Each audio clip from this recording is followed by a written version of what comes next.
જય માતાજી, જય શ્રી કૃષ્ણ. હું છું વિનય જોડિયા અને સ્વાગત છે તમારું ફરીથી અમારા બ્લોગની અંદર. તો મિત્રો અમે આવી ગયા ગિરનાર. તો ગિરનારનો ગુરુ દત્તાત્રેયનો આ છે ગેટ.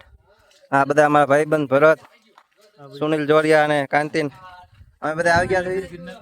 તો બહુ મસ્તનું વાતાવરણ છે, નજારો પણ એક નંબર છે, નેચરલ વ્યૂ.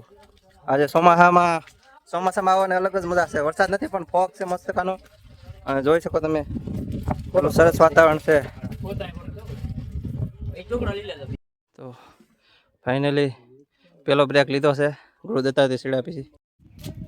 તમે જા ગિરનાર આવો ને, આવા ટેણિયા લેતા આવવાના. આ જો ભાઈ અમારે બેગ ઠેઠ સુધી ઉપાડ્યું. દેખાડ બેગ આમ જુઓ. આ જો આખો બેગ ઠેઠ સુધી ઉપાડ્યું. આવા ભાઈ લાવવાના. આપણે બેગ નો લેવું પડે. અમારે આમાં બધો સામાન છે ને બેગ લેવાના. આપણામાં તો ફેરને ભાઈ લાવ્યો બેગ, એટલે અમારે તો આવા ટેણિયા લેતા આવવાના. એટલે આવો એકાદો ટેણિયો ને આમાં બહુ એનર્જી હોય. હાલો ફાઇનલી દોસ્તો, તો અમે ગુરુ દત્તાત્રેય સુધી આવી ગયા. અંદર ફોટોગ્રાફી કરવાની મનાય છે એટલે નહીં ઉતારી.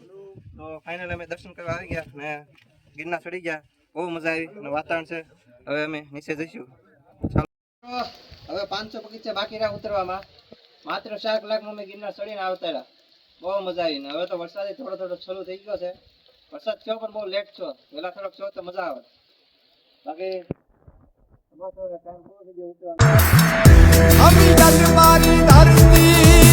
મમ્મી હું ગુરુ દત્તાત્રેય આવી ગયો.